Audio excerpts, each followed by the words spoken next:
Rainy season ప్రారంభమైంది.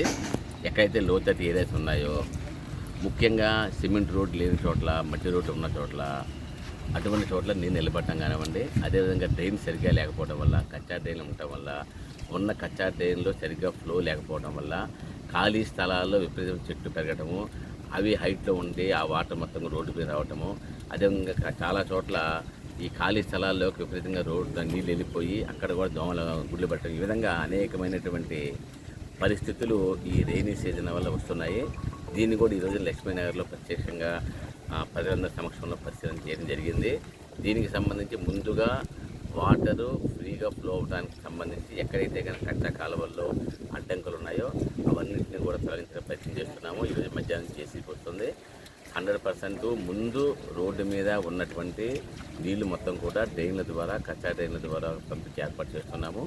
అదేవిధంగా కింద ఉన్నటువంటి దోమల బెడద రాకుండా, ముఖ్యంగా ఈ వర్షపు నీరు అనేది మంచినీళ్ళు, అది మన ఇంట్లో కానీ బయట ఎక్కడున్నా సరే ఈ యొక్క మంచినీటిలో పెరిగే దోమ వల్ల వచ్చే వ్యాధి డెంగీ వ్యాధి.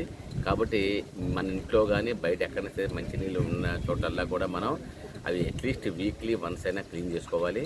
అదేవిధంగా మేము ఇక్కడ ఉన్నటువంటి దోమల నివారణకు సంబంధించి ఎక్కడైతే నీళ్ళు నిలబడిపోయినాయో అటువంటి ప్లేసుల్లో ఆయిల్ పల్స్ వేస్తున్నాము. అదేవిధంగా స్ప్రేయింగ్ చేస్తున్నాము. దాంతోపాటు ఫ్లయింగ్ మస్కిటో కోసం మనం ఫాగింగ్ చేస్తున్నాం. ఫాగింగ్ కూడా కొత్తగా మనం ఏంటంటే డ్రైన్ కింద ఉన్నటువంటి వాటిల్లో కూడా మనం ఫాగింగ్ చేస్తున్నాము. కాబట్టి కార్పొరేషన్ నుంచి సాధ్యమైనంత వరకు ఈ దోమల నియంత్రణకి, నివారణకి ప్రయత్నం చేస్తున్నాం. ప్రజలు కూడా కొంచెం అప్రమత్తంగా ఉండి ఈ ఆరోగ్యం పట్ల అవగాహన కలిగి ఉండాలి. ఎక్కడైనా సరే మీకు సమస్య వస్తే కనుక వెంటనే మాకు తెలియజేయచ్చు. టోల్ ఫ్రీ నెంబర్ ఉంది, 24 hours పనిచేసిన కాల్ సెంటర్ కూడా ఉంది. కాబట్టి మీ ఫోటోలు కానీ, వీడియోలు కానీ, వాయిస్ కానీ అన్నీ పెట్టచ్చు మాకు.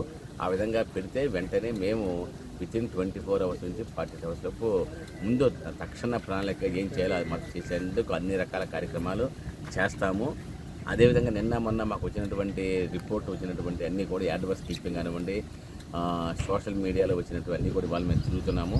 అదేవిధంగా ప్రతిరోజు కూడా ప్రజల యొక్క ఇబ్బందులు ఏదైతే మాకు దృష్టికి వచ్చినాయో అవన్నీ కూడా ఈ విధంగా తిరిగి తప్పనిసరిగా ప్రజలకు ఉండే ఇబ్బందుల్ని కనీస స్థాయికి తగ్గించేటువంటి ప్రయత్నం తప్పనిసరిగా చేస్తాము అని చెప్తున్నాను.